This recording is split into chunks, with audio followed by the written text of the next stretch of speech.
풀조차 자라기 힘든 바위덩어리로 이루어진 마이산 정상.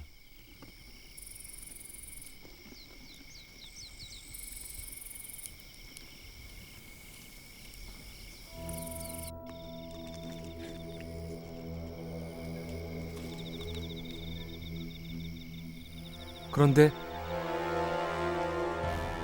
뭔가를 감지한 듯 개미들 사이에서 팽팽한 긴장감이 흐릅니다.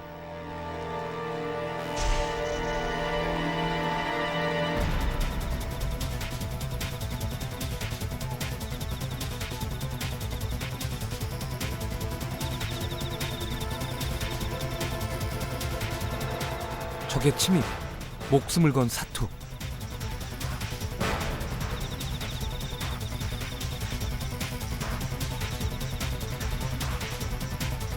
공멸이냐 생존이냐 위기의 순간.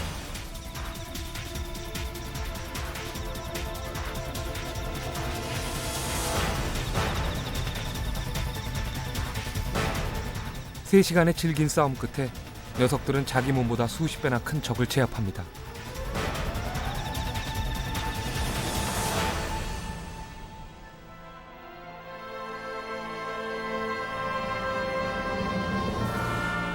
거대한 바위산과 거친 땅에 털을 잡은 생명들의 위태로운 동거.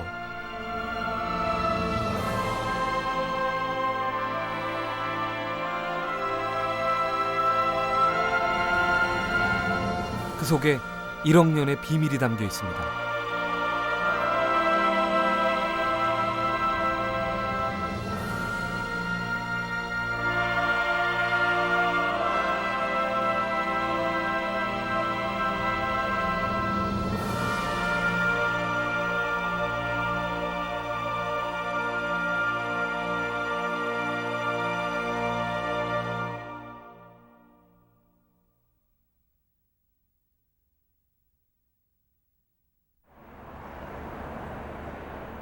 우뚝 솟은 두 개의 봉우리.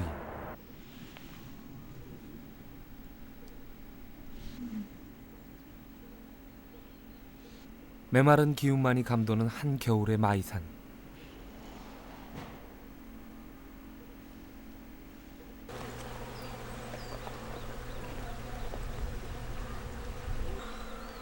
하지만 이곳에도 봄이 되면 어김없이 꽃이 피어나고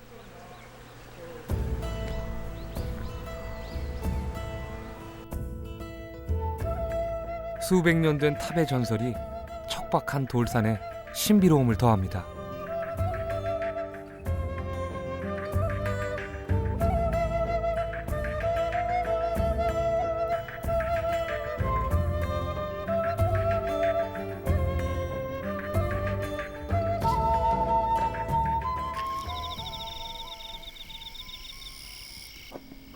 마이산은 그러나 생명이 살아가기에 그리 좋은 조건이 못 됩니다.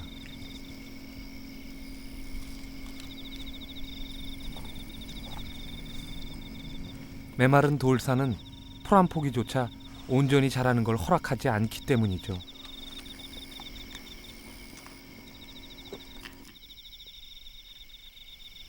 그런데 이런 마이산 꼭대기에 털을 잡은 녀석들이 있습니다.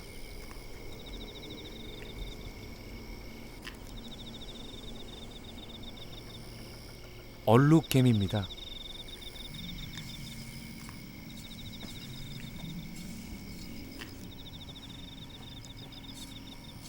불개미과의 일종인 얼룩개미는 우리나라에선 흔치 않은 개미.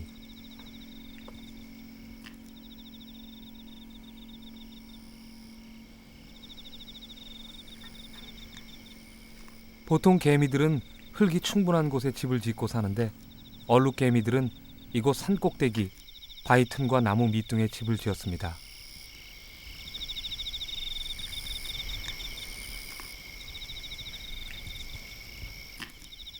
최악의 조건이지만 녀석들에겐 최선의 선택인 거죠. 바위가 밤에는 이렇게 온도가 내려가지만 낮에는 온도가 쭉 올라가거든요. 결과적으로 쟤들은 바위에서 해가 비쳐가지고 달아오르는 그 열을 이용합니다, 쟤들이. 그래서 그 봉분처럼 되는 집에서 그들이 추울 때는 위로 올라오고 또 그것이 너무 더우면 밑으로 내려가고 그래서 수직으로 이동을 하면서 살아가거든요. 개미는 주변 온도에 따라 체온도 함께 변합니다.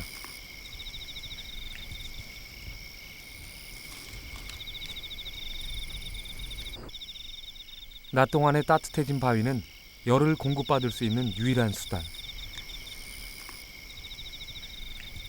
얼룩개미가 바위 가까이에 집을 짓는 이유입니다.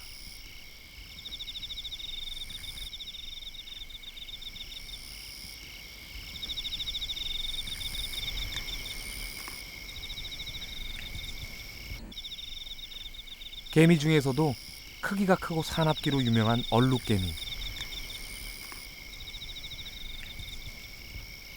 녀석들이 생명을 유지하는데 가장 중요한 기능을 하는 것은 더듬이입니다.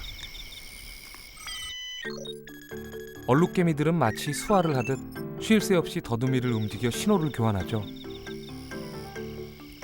더듬이에 이물질이 묻으면 방향 감각을 잃게 될 뿐만 아니라 적이 바로 옆에 나타나도 알 수 없어 때로 죽음에까지 이르게 됩니다. 더듬이를 청결하게 유지하는 것은 얼룩개미들에겐 곧 목숨을 지키는 일인 셈입니다.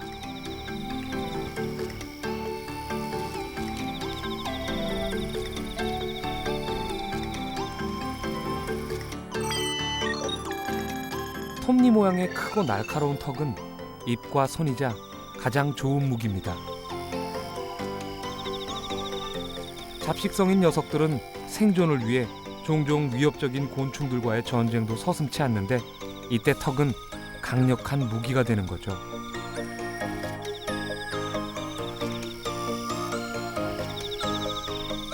(15%의) 일개미가 나머지 85%를 먹여 살리는 얼룩개미. 그래서 일개미들은 1, 2년의 짧은 생애 동안 쉴 새 없이 적과 싸우고 먹이를 찾아야 합니다.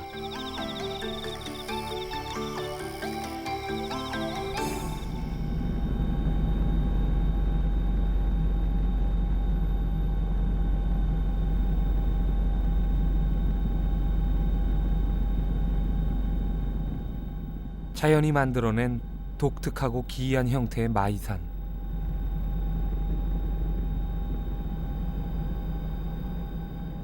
암마이봉과 수마이봉.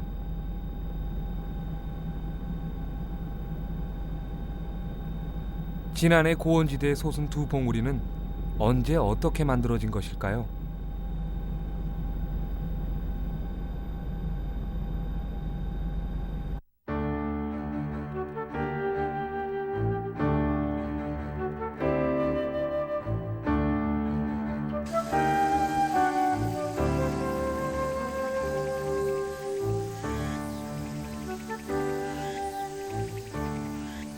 마이산은 다양한 크기의 돌들이 한데 뭉쳐진 거대한 여감 덩어리로 되어 있습니다.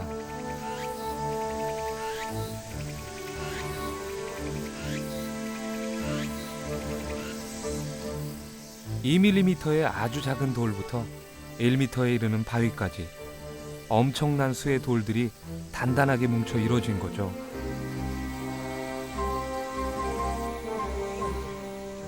마이산 생성의 비밀, 그 시작은 우리나라에 공룡이 살던 백악기까지 거슬러 올라갑니다.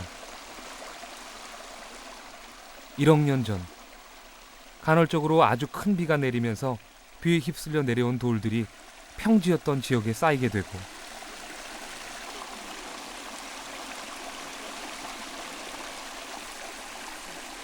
엄청난 무게로 인해 쌓인 돌들이 서서히 지하로 내려앉았습니다. 그 당시에 그런 큰 수상지가 만들어졌고 그것이 이제 지하에 내려가서 깊숙한 곳에서 암석화가 그대로 다져져서 굳어진 거죠. 굳어지는 이 가장 큰 요인은 온도입니다. 온도. 지열이고 그 다음 요인이 압력입니다. 온도, 압력 때문에 이 눌러지고 열이 가해지고 해서 이게 밥이 익는 것처럼 이렇게 암석화가 이루어진 거죠. 지하에서 단단하게 굳어진 암석지대는 또다시 오랜 시간에 걸쳐 땅 위로 솟아오릅니다.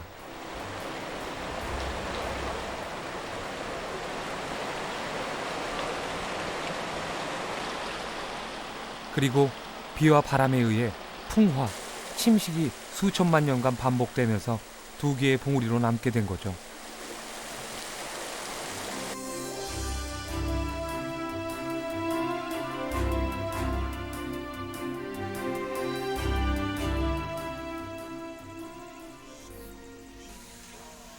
여감으로 이루어진 산은 물을 품기 어려워 몹시 메마른 모습입니다. 그래도 산의 북쪽면은 숲을 이뤘습니다. 해가 비추지 않아 빗물이 곧바로 증발하지 않은 덕분이죠. 해가 곧장 비추는 남쪽은 식물이라곤 찾아보기 힘든 바위 덩어리. 마이산은 마치 야누스의 얼굴처럼 두 개의 모습을 하고 있습니다.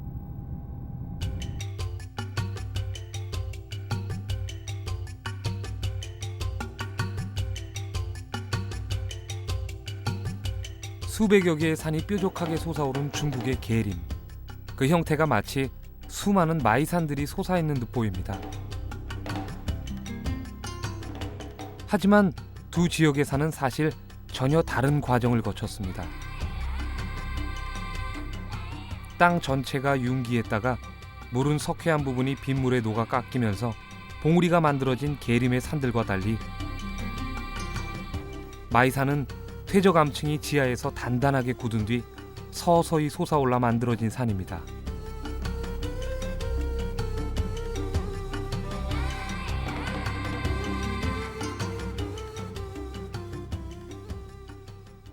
여기는 이제 그런 그런 암석이 아니고 퇴적암, 명산을 잘 만들지 않는 그런 퇴적암으로 되어 있는 그런 암석입니다. 그래서 이건 뭐 그런 암석 중에서도 극히 드문 여감으로 된 그런 이 산으로, 이건 뭐 세계에서도 유래를 찾아보기 힘든 그런 산입니다.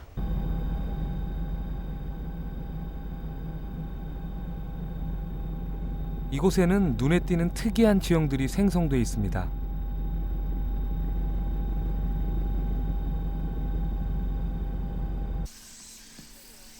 바로 타폰입니다.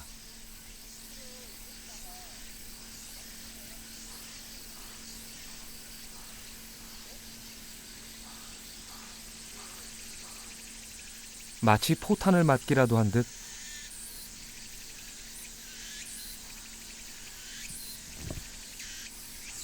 움푹 패인 수많은 구멍들이 마이산의 남쪽 면을 뒤덮고 있죠.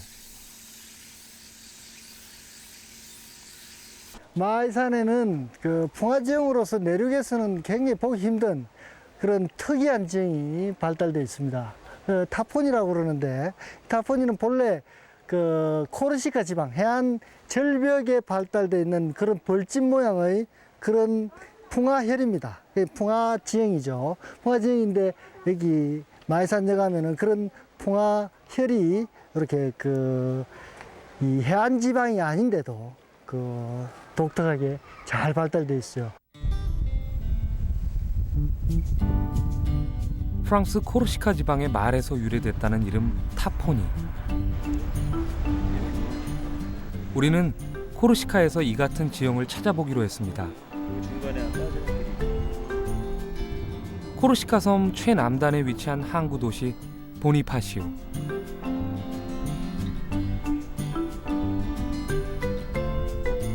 이곳은 인구 3만여 명의 작은 관광 도시입니다.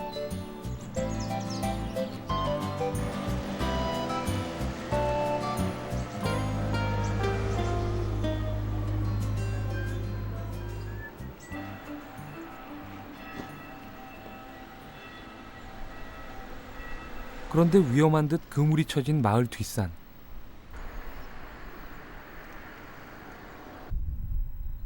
쏟아질 듯한 석회암 절벽에 크기와 모양이 일정치 않은 수많은 구멍들이 보입니다. 마이산에 비해 다양한 크기의 구멍들이지만 마이산의 그것들과 닮은 모습들도 많습니다. 마을 주변에서 흔히 볼 수 있는 이 구멍을 주민들은 뭐라 부를까요? È tafone, ma a Bonifacio, come parla Mugenese, si chiama anche il pertuso. Beh, il tafone vuol dire un buco. 코르시카는 오래전 이탈리아에 속해 있던 섬. 타폰이라는 말은 이탈리아 제노바 지역 사람들이 쓰던 구멍을 의미하는 방언입니다.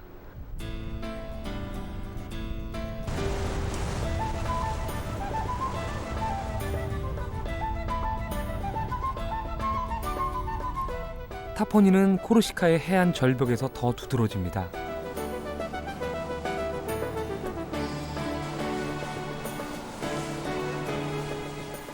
코르시카 섬에는 해안가를 따라 100m에서 300m에 이르는 거대한 절벽들이 끝없이 펼쳐져 있습니다.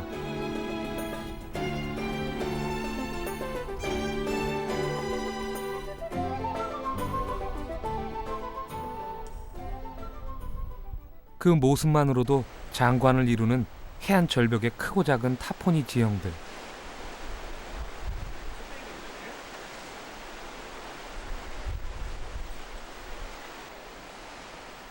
잘고 세세한 이 구멍들은 얼핏 보아 작은 육각형의 벌집 같기도 하죠. 코르시카 섬의 이 거대하고 기이한 자연 현상은 수많은 관광객들을 1년 내내 이곳으로 불러 모으고 있습니다.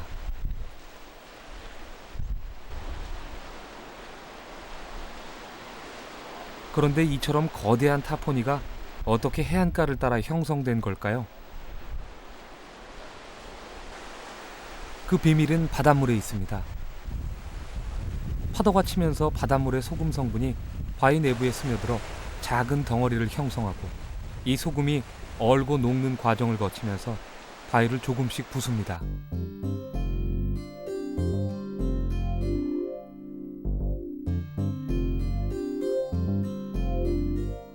시간이 지나면서 부서지고 깎인 부분이 점점 넓어지게 되고 이렇게 타포니가 형성됩니다. 코르시카 섬의 바위는 물은 암석인 석회암으로 돼 있어 물이 쉽게 스며들고 잘 부서집니다. 타포니가 형성되기에 아주 좋은 조건이죠. 그렇다면 혹시 과거 마이산 주변에도 바다나 호수가 있었던 게 아닐까요?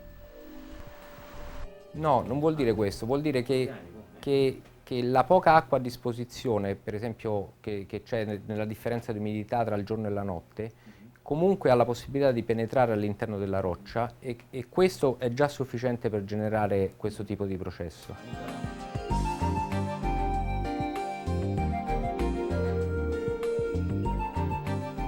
타포니가 형성되려면 물이 있어야 하는 것은 분명하지만 꼭 해안가에서만 만들어지는 건 아닙니다.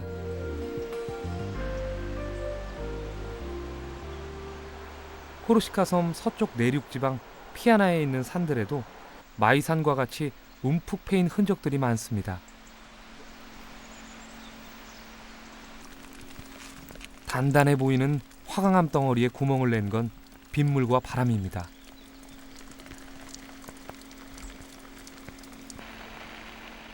비가 올 때마다 화강암 틈에 빗물이 스며들고 바람에 의해 바위가 깎이기를 수십만 년간 반복.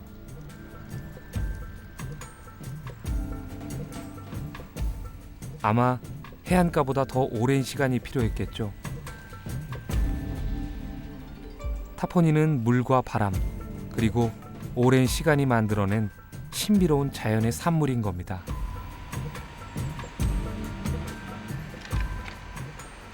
Si tratta di decine, se non centinaia di migliaia di anni che sono necessari per iniziare il processo e per portarlo ad uno stato evolutivo maturo in cui le forme siano riconoscibili.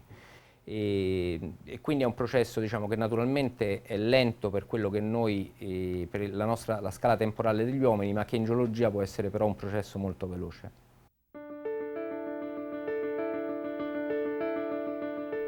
마이산의 타포니.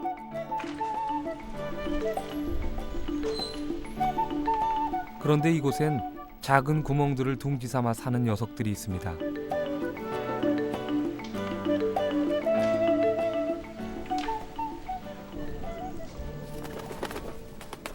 양비둘기입니다.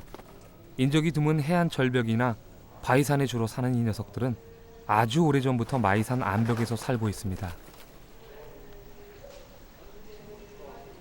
양비둘기는 집비둘기의 원형으로 알려져 있지만 집비둘기와 달리 경계심이 강해 좀처럼 사람 가까이에 오지 않습니다. 도심 환경의 영향으로 1년 내내 잦은 번식을 하게 된 집비둘기와 달리 봄에 단 한 번의 번식을 하죠. 녀석들은 주로 나무 열매나 곡식 나달을 주워 먹는데 마이산에는 먹이가 충분치 않습니다. 하지만 한 번 털을 잡은 이곳을 떠나는 것도 쉽지 않은 일이죠.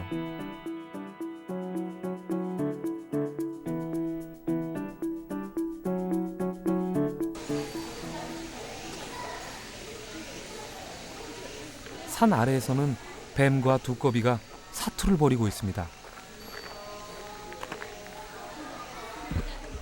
산에 먹을 것이 충분치 않으니 먹이를 찾아 산을 내려온 뱀이 두꺼비와 마주친 겁니다.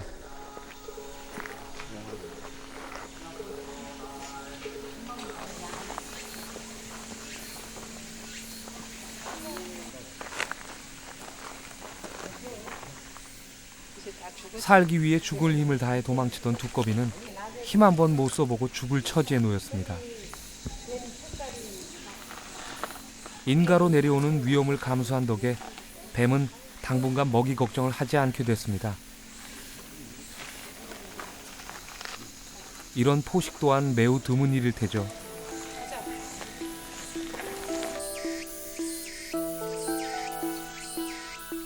얼룩개미들도 분주하게 죽은 사슴벌레를 분해해 나릅니다.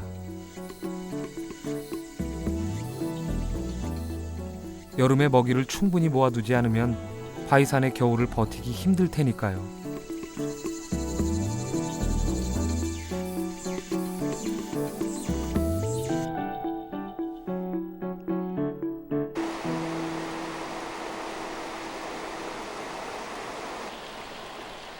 마이산에 소나기가 내립니다.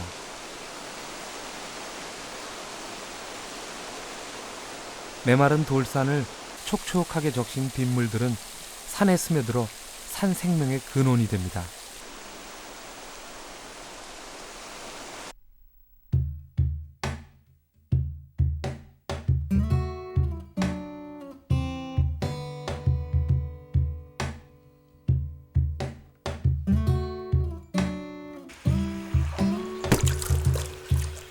대지를 적시는 한여름의 소나기.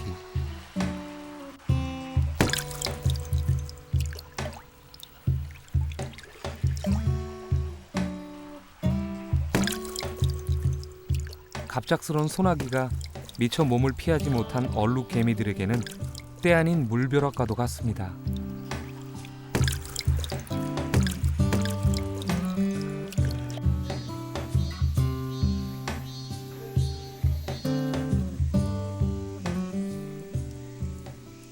여름 한철 내리는 비 덕분에 척박한 마이산에도 다양한 식물들이 뿌리를 내릴 수 있습니다.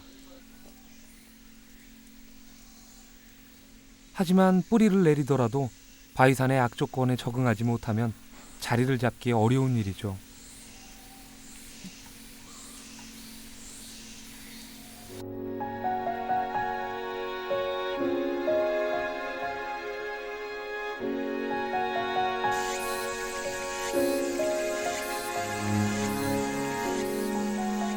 마이산에는 이런 어려운 환경에 적응한 식물들만이 자라고 있습니다.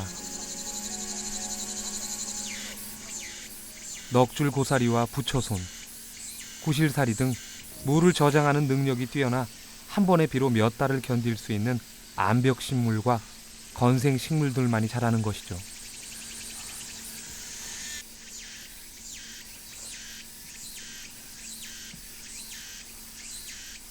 깎아지른 듯한 안마이봉 절벽을 점령한 이 식물은 덩굴식물인 능소화.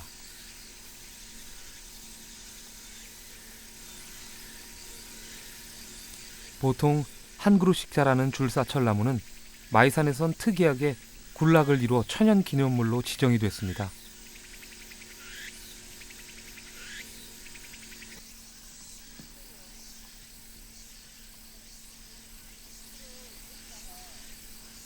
어려운 환경 속에서도 잎을 틔우고 꽃을 피운 식물들. 생존의 비밀은 줄기에 있습니다.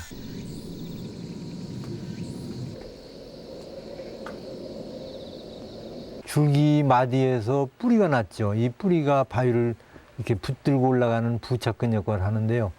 특별히 관심을 가지셨으면 좋을 게 능소하는 이 러너를 이 줄기 끝부분을 바위 구멍 뚫어지는 대로 이렇게 파고 들어갑니다. 줄기에 난 뿌리로 자신이 살아갈 영역을 확보하는 겁니다.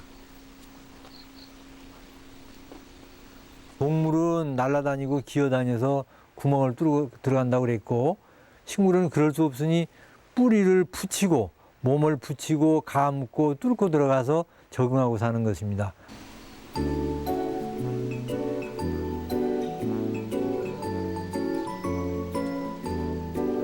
살아남기 위해 흙에 뿌리를 박는 대신 암벽에 뿌리를 붙이는 방식을 선택한 마이산의 식물들.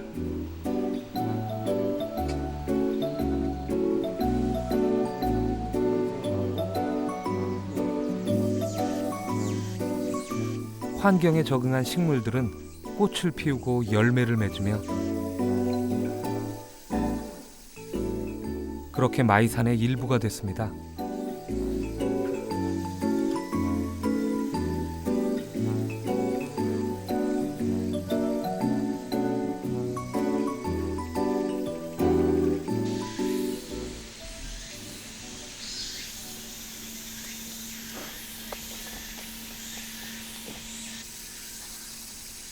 마이산 식물들은 생존을 위해 가능한 많은 물을 빨아들여야 하기 때문에 바위 틈 사이로 최대한 뿌리를 내립니다.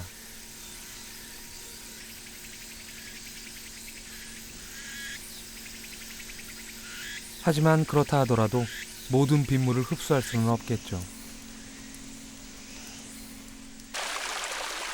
빗물은 바위산을 타고 쉽게 흘러내려가 버리고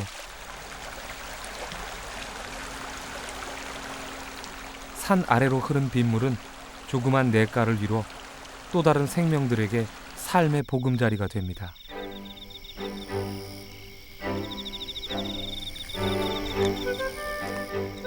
잔잔한 계곡에서 고개를 하듯 뛰어오르는 녀석들, 피라미입니다. 녀석들은 산소를 공급받기 위해 종종 이런 행동을 합니다.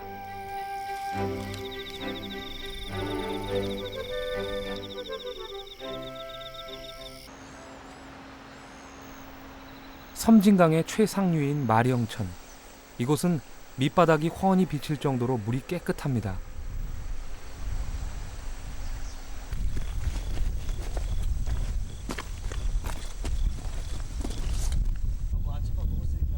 우리는 물고기를 채집해 그 종류를 확인해 보기로 했습니다.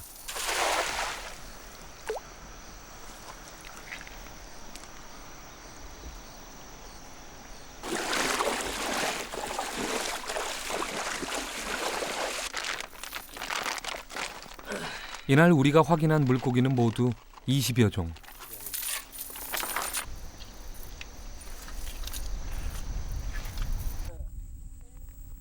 갈견이와 동사리, 돌마자, 참붕어 등 대부분 1급수나 2급수에 사는 물고기들로 우리나라에서만 발견되는 고유 어종도 8종이나 됩니다.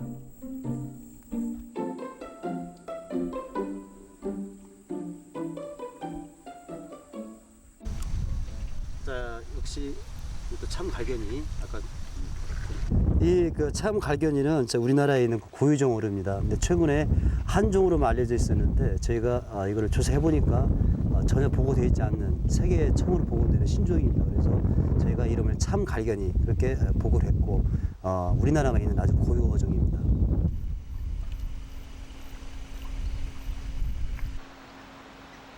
물고기들의 사는 모습은 어떨까? 물속 세계로 들어가 볼까요?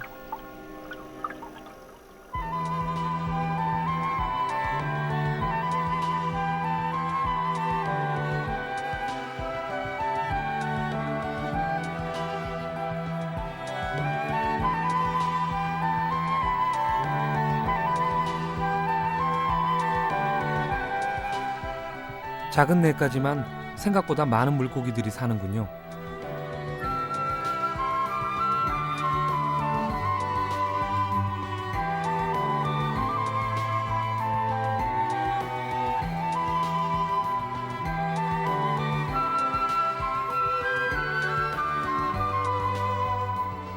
물살이 느리고 모래와 자갈이 깔린 얕은 계곡은 녀석들에게 가장 좋은 서식처입니다.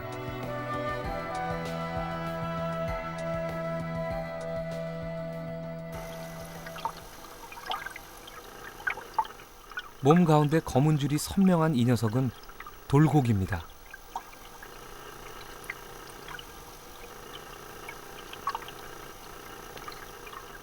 바위 틈에서 집단으로 서식하는 돌고기는 하루 종일 먹을 것을 찾아다닙니다.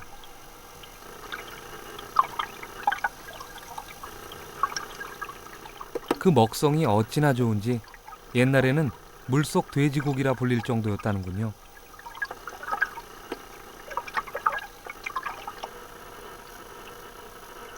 쪽쪽 소리까지 내면서 먹이를 먹는 걸 보니 옛 별명이 틀린 말은 아니네요.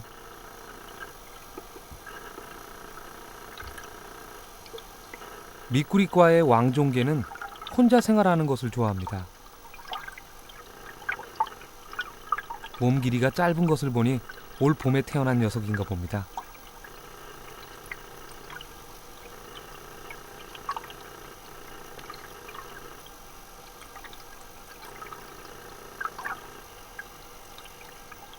대개 물이 맑은 하천의 최상류는 부유물이 적어 물고기들이 그리 많지 않습니다. 그런데 이곳에선 어떻게 많은 물고기들이 살 수 있는 걸까요?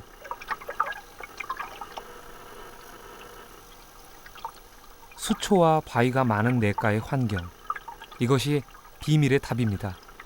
수초 사이나 돌 위의 수서곤충들은 녀석들이 가장 좋아하는 먹이이기 때문이죠.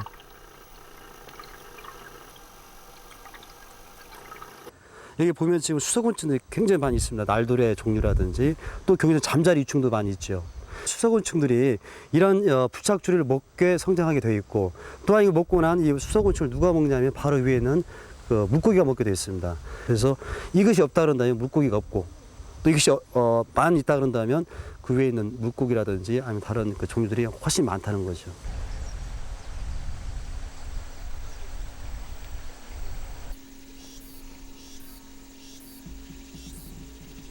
비가 그친 후 한여름의 마이산.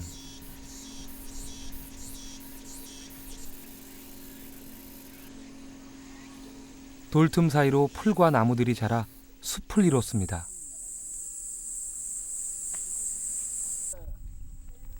산속 습기가 많은 곳에 사는 산 민달팽이가 조심스레 몸을 움직입니다. 느린 몸을 움직여 먹이를 찾는 산 민달팽이. 풀과 열매, 이끼 등 못 먹는 게 없지만 오늘은 마음에 드는 먹이가 없나 봅니다. 한참 만에 녀석이 찾은 것, 냄새 무당버섯입니다.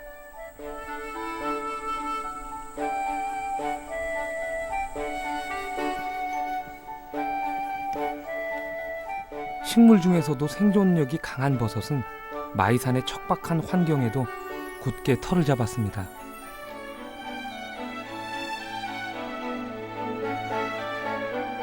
마이산의 음지, 그리고 습기가 있는 곳에는 여느 산 못지않게 다양한 버섯들이 자라죠.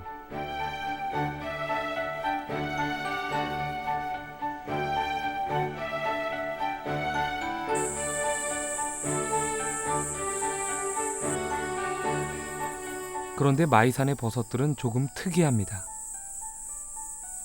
숲이 빈약하고 바위가 많은 산에 적응하기 위해 대부분 바위 틈이나 나무 사이에서 길게 뻗어 나오는 형태입니다.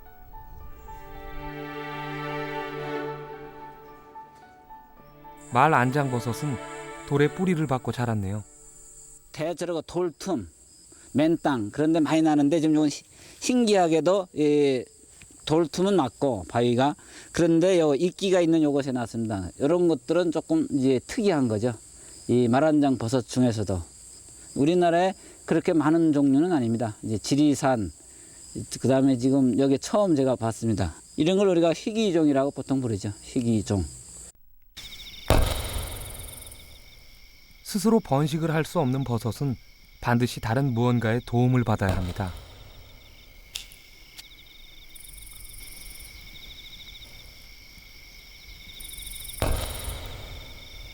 도토리가 떨어져 날린 포자가루는 마이산 어딘가에서 다시 버섯으로 자랄 테죠.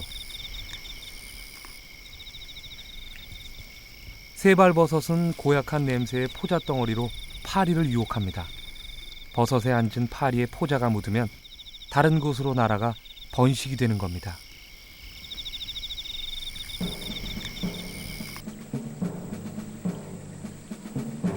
버섯은 자신들의 번식을 도운 보답으로 썩은 나무를 분해해 또 다른 나무에게 양분을 제공합니다.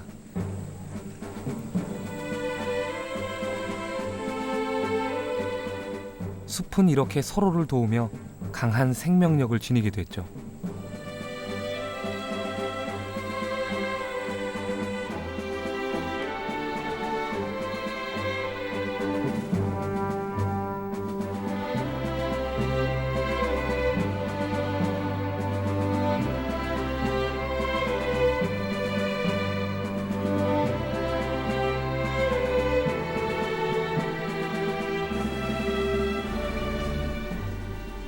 꽃이 진 능소화가 어느새 가을빛으로 잎의 색깔을 바꿨습니다.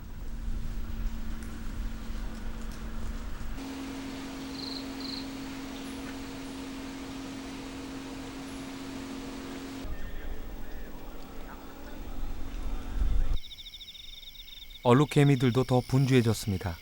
닥쳐올 겨울을 준비해야 하기 때문이죠.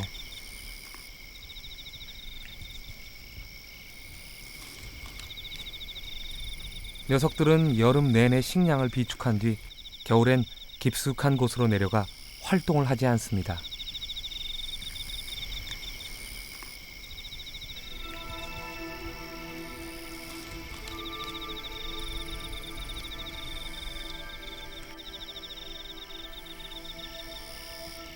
그래서 더 추워지기 전에 겨우내 자신들을 보호해줄 집을 따뜻하게 보완해야 합니다.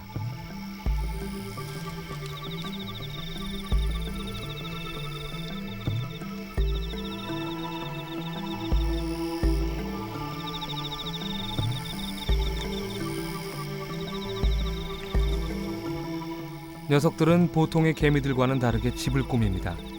풀잎과 나뭇가지를 얼기설기 엮어 마치 무덤처럼 집을 짓죠.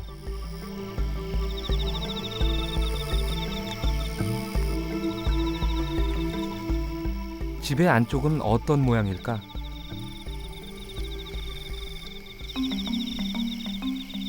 작은 나뭇가지들이 서로 지탱하며 잘 짜여진 모습입니다.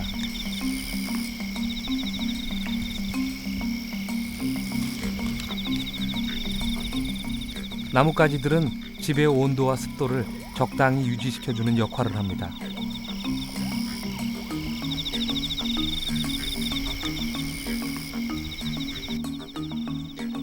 땅속 깊이 굴을 파지 않고 수평으로 집을 짓는 것도 얼룩개미들의 특성. 지열을 쉽게 받아 온도를 따뜻하게 유지하기 위해서입니다.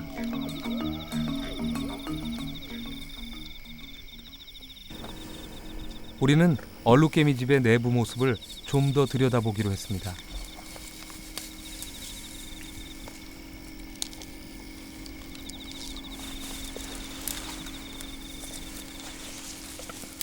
삽으로 집의 윗부분을 살짝 건드리자 여왕개미가 얼마 전에 낳아 아직 부화하지 않은 알들이 보입니다.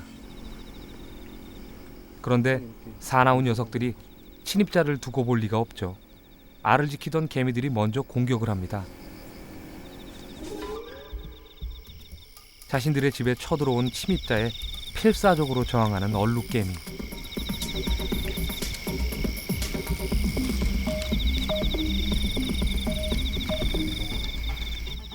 위험이 가시고 난 후에도 쉽게 경계를 풀지 않습니다. 녀석들의 숨겨진 무기는 개미산. 독한 개미산 때문에 웬만한 곤충들은 주변에 얼씬도 하지 않습니다. 개미산을 가지고 싸우는데 개미산이 약 pH가 2 정도 됩니다. 그래서 웬만한 곤충들이 그 갬성에 맞으면 찌그러집니다. 황산을 우리가 뿌린 거나 마찬가지죠. 얼룩개미들의 질서는 본능과도 같습니다.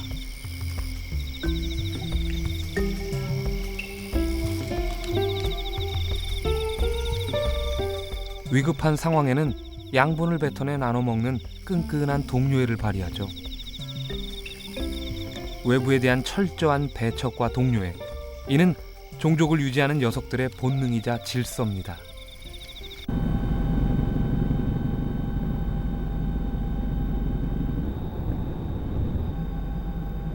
늦가을, 거의 바닥을 드러낼 정도로 말라버린 하천. 물고기들도 겨울을 준비합니다.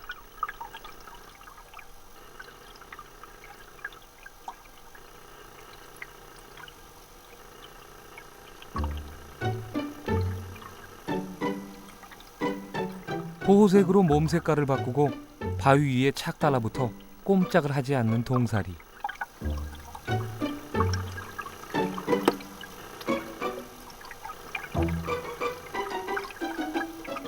그런데 녀석이 무언가 발견한 듯 갑작스레 몸을 틉니다.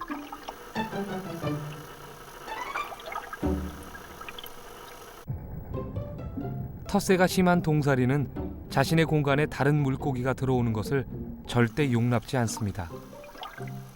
물고기를 쫓아버리곤 능청스럽게 다시 휴식을 취하는군요. 물살이 비교적 센 여울부. 피라미들이 상류로 올라가기 위해 안간힘을 씁니다. 피라미는 늘 이렇게 더 맑은 곳으로 올라가려는 습성이 있죠.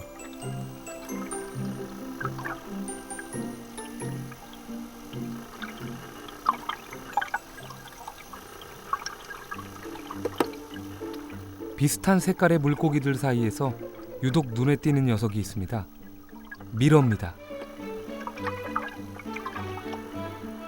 노란색을 띤 녀석이 수컷. 산란기가 아닌데도 암컷에게 적극적으로 구애를 하는군요.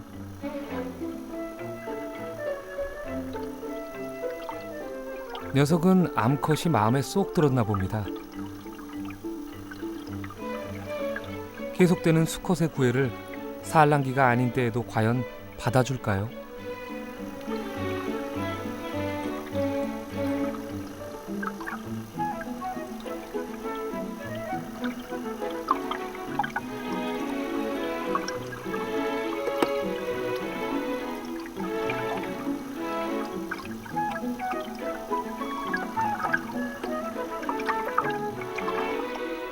계곡 바닥에는 돌마자들이 바닥에 납작 엎드려 먹이를 먹고 있습니다.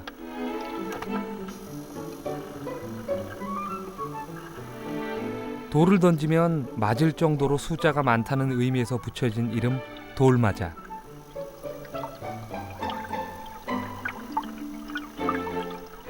평소 먹이를 잘 찾지 않는 돌마자들이 배부르게 먹고 나면 이곳 물고기들의 겨울 준비도 끝이 납니다.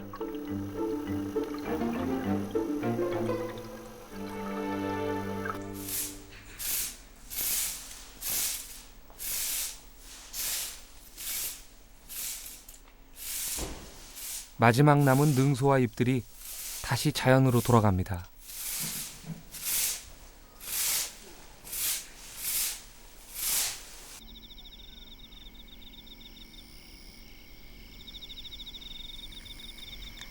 얼룩개미들도 집 공사를 거의 마쳤습니다.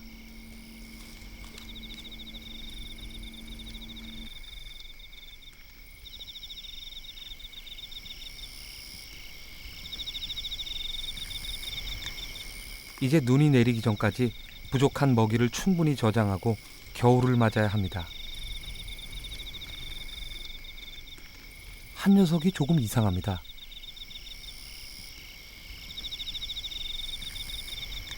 부상을 당한 듯 몸을 가누지 못하는군요.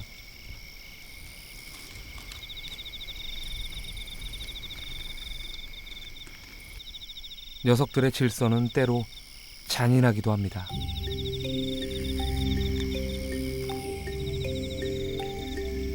몸을 다쳐 더 이상 일을 할 수 없게 된 동료는 가차없이 물어 죽이죠. 그리고 나서 녀석들은 죽은 동료를 그냥 내버려 두지 않습니다.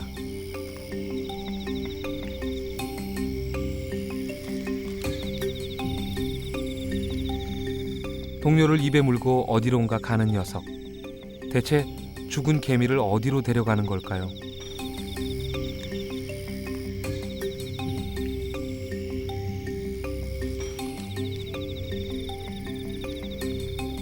한참을 가던 녀석이 도착한 곳에는 수많은 죽은 개미들이 쌓여 있습니다. 얼룩개미는 동료가 죽으면 죽은 개미를 물어다 한 곳에 모아둡니다.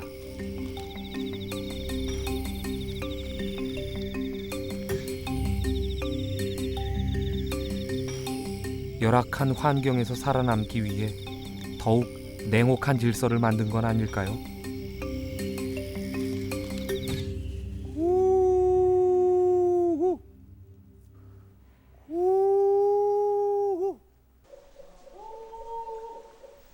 텃세인 양비둘기는 오래전부터 살아온 마이산을 떠나지 않고 겨울을 납니다. 혹한의 겨울은 추운 데다 먹이까지 부족해 녀석들에게도 견디기 힘든 계절이죠. 그래서인지 많은 양비둘기들이 야성을 버리고 먹이를 찾아 인간이 사는 곳으로 둥지를 옮겨갑니다. 갈수록 야생 생활이 어려워지자 마이산에도 양비둘기가 점차 사라지고 이젠 보기 힘든 새가 됐습니다.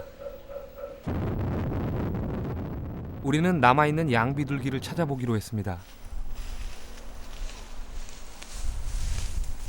전라남도 여수에서 배로 1시간 반가량 떨어진 손죽도. 200여 명이 사는 이 작은 섬은 몇 해 전 양비둘기의 집단 서식처로 보고된 곳입니다. 이곳 이 손죽도에서 이 사당이 사람으로부터 민가로부터 멀리 떨어진 곳이기 때문에 주로 이제 이 사당 지붕에서 휴식을 하고 그 다음에 이 주변에 있는 농경지에서 이제 먹이를 먹고 그다음에 번식이라든지 잠은 저 바닷가 이제 벼랑에서 번식을 하고 이런 식의 그 생활을 했던 것으로 기억이 됩니다. 한때는 우리나라 전역에서 볼 수 있는 텃세였던 양비둘기. 하지만 몇 년 새 많은 녀석들이 집비둘기가 돼 도심으로 날아들었고 야생에 남은 녀석들은 희귀종으로 처지가 바뀌었습니다.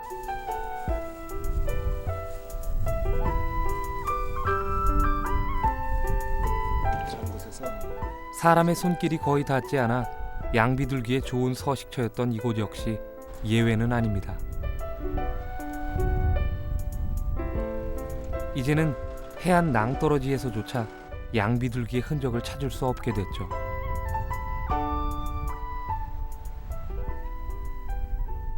양비둘기의 울음소리가 사라진 자리에는 대신 새로 도로가 나 있습니다.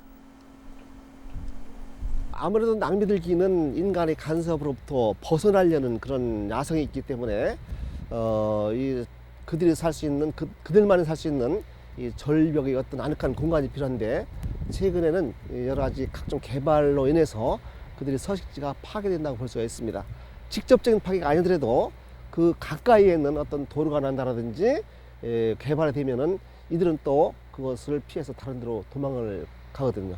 그래서 결국에는 인간의 간섭에 의해서 개체수가 감소하지 않나 이렇게 볼 수가 있습니다.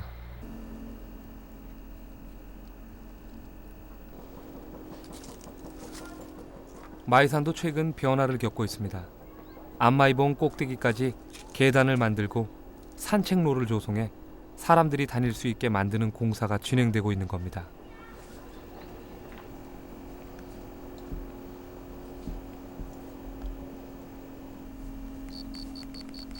(2005년부터) 시작된 이 사업으로 본래 바위산이었던 안마이봉 꼭대기에는 어디서나 흔히 볼 수 있는 풀들이 이미 자라고 있습니다.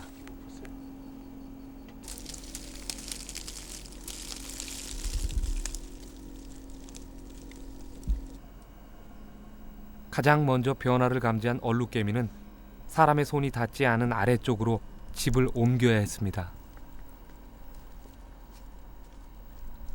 그렇게 되면 개미들이 상당히 많은 영향을 받습니다. 왜냐하면 배수로 등등을 다 생각해가지고 집을 지는데 거기다가 새로운 어떤 그 고형물을 만들어 놓으면 비가 온다든가 또는 여러 가지 바람이 불었을 때에 미치는 영향 이런 것이 다 다르거든요. 그러니까 이제 이동할 수밖에 없죠.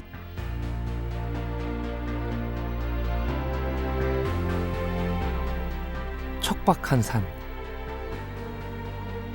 그래서 더욱 야생 그대로 남을 수 있었던 마이산. 인간에 의한 산의 변화는 곧 닥쳐올 찬 겨울과 함께 산 생명들에게 큰 시련이 될 겁니다. 그리고 지금 변화에 적응하기 위한 산 생명들의 힘겨운 싸움이 시작되고 있습니다.